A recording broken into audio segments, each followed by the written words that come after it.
Topic 5. What do my dreams mean? Hey friends, welcome back to the next topic. If God's speaking, you might be asking yourself, then how do I even know what these dreams mean? Let's talk about that a little bit by reading another passage. All right, let's read another passage from a documented epic dream in the actual history of Egypt.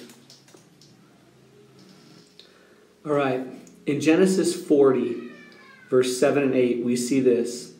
So Joseph asked Pharaoh's officers who were with him in custody in his master's house, "Why are your faces downcast today?" They said to him, "We have had dreams, and there is no one to interpret them."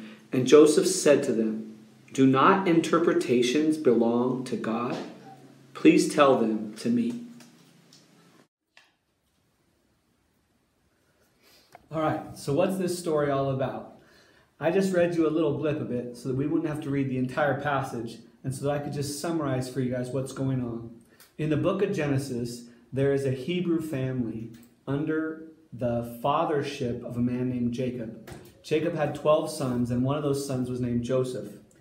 Joseph was sold into slavery into the country of Egypt, and while in Egypt and in jail, he started to prosper in jail, and all of the leaders within the jail saw fit that he would become a leader there because he prospered in all he did. During that time that he was in jail, which was actually a lot of time, two of the Pharaoh's officers, so the Pharaoh was the high king of all of Egypt. He was such a high king that the Egyptian culture saw him as a god.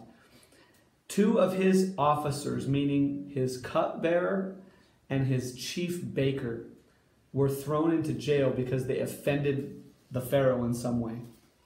While they were there, they actually came under the custody of the master in charge of the jail and Joseph, who had authority in the jail at that time.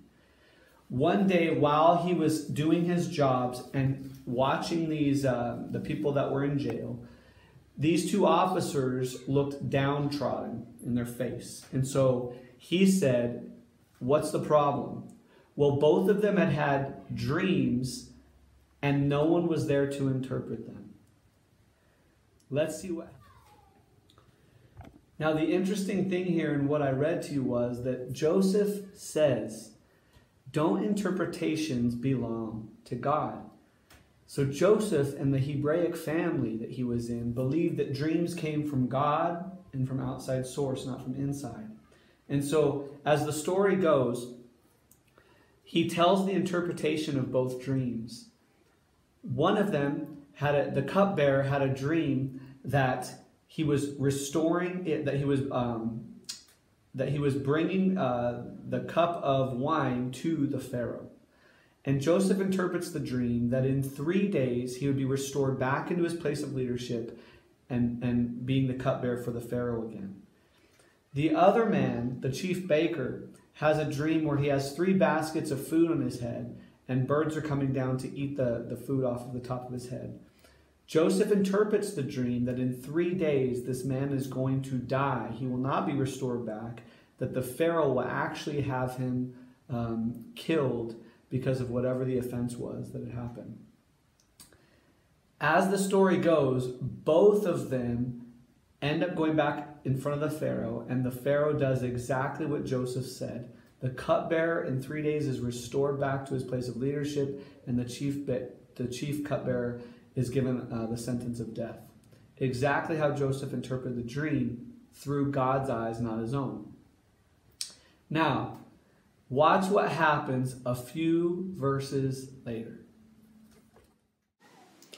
2 years after this, Pharaoh had a dream. And this one I want to read the whole dream so we can understand the big picture of humanity and how important how we look at dreams can be.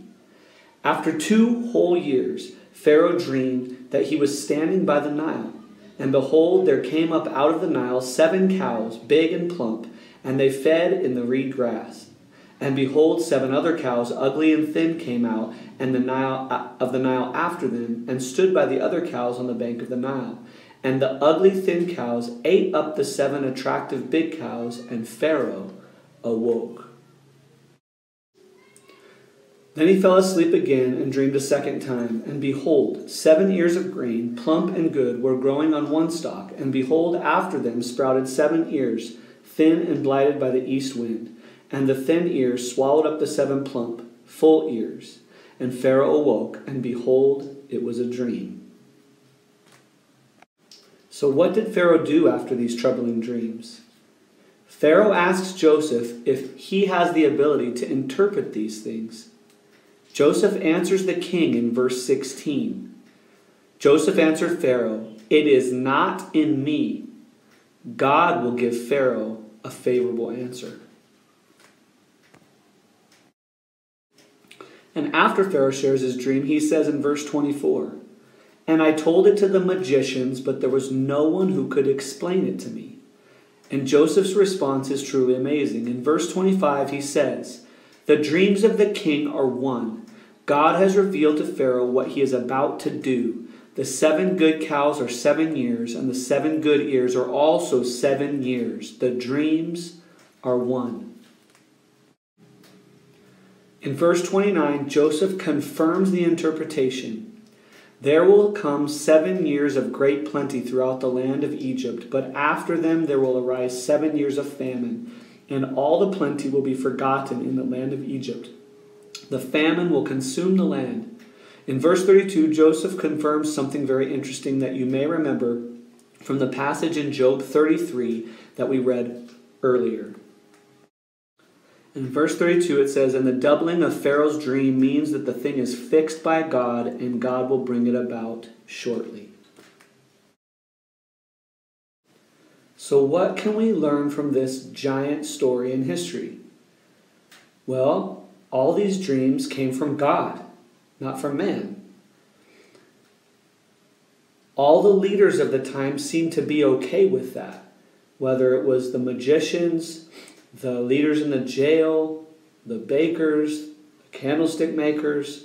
They all seem to be okay with that the dreams are coming from somewhere outside of them. The dreams were for direction of individuals and even for entire people groups, for regions. One of the big things we can learn from this is that dreams don't seem to be something we can solve on our own in any of these stories. One thing else is that God seemingly wants us to understand them, these parables, these night visions, but obviously in His way and not our own way. Some of you might be wondering, well, what happened in that story? You're welcome to read the book of Genesis and find out, but I'm happy to summarize it for you. What ends up happening in this moment in history is that Joseph's interpretation so impressed the king that Joseph also went on to tell the Pharaoh that if he would be wise about utilizing the grain and the resources they had during the 7 years of plenty, that during the 7 years of famine, they wouldn't suffer. And so what God was doing through Joseph was letting the whole region know the catastrophe that was on its way, so that people wouldn't die, so that life would be sustained, and that He would actually use His story through the Hebrew people to be able to bring about that restoration or that salvation of humanity at the time. If Joseph hadn't understood the interpretation and known they had come from God, who knows how many people would have been wiped out by this famine. But as the story goes, he actually ends up becoming second in command in Egypt, saving the region, and many, many, many, many lives are saved. Now, God also, we can learn from this, uses symbolism of the culture and the time to make dreams personal and understandable to those who have ears to hear. For instance, He uses grains of corn and cows, thin and plump, by the Nile River, which is in Egypt, which for Egypt they believed was the source of all life. But here you have life being plentiful and life not being plentiful. All these symbols meant something to their culture. And so when the interpretation came, it was easy for them to understand the interpretation because they were symbols that they were used to seeing and hearing. So what are some of the symbols that you think God might use for you in the dreams that you're experiencing? Do you think that he would want to use symbolism that would confuse you or that you wouldn't understand in the culture that you're living in now? If God was speaking and he wanted to speak to you, wouldn't he want, once you had the interpretation, for those symbols to be clear to you personally and individually? Maybe. I mean, think with me for a second.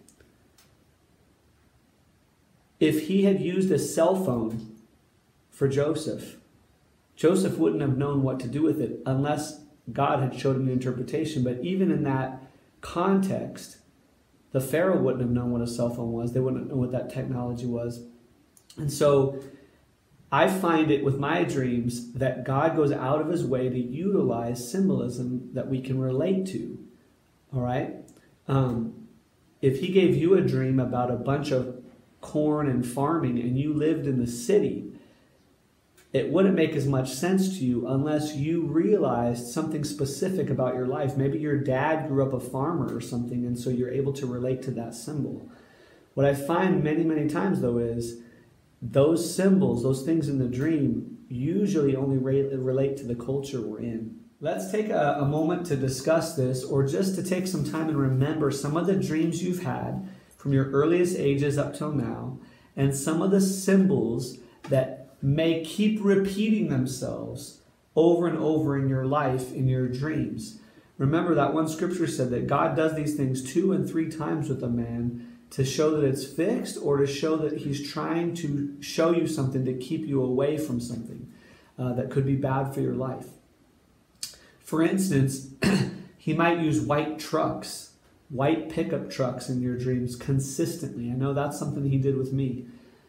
He might use sporting events or a specific sport, or he might use the same person in your dream, a celebrity or something that you keep seeing in the dream for some reason. Or there might always be the color red. Those are the things that I'm talking about, that if you can think back on your dreams and remember, put them into the discussion down below. Let's talk about those symbols, whatever they are, that repeat in your dreams that you see over and over, and that we might be able to discuss as to what they might mean.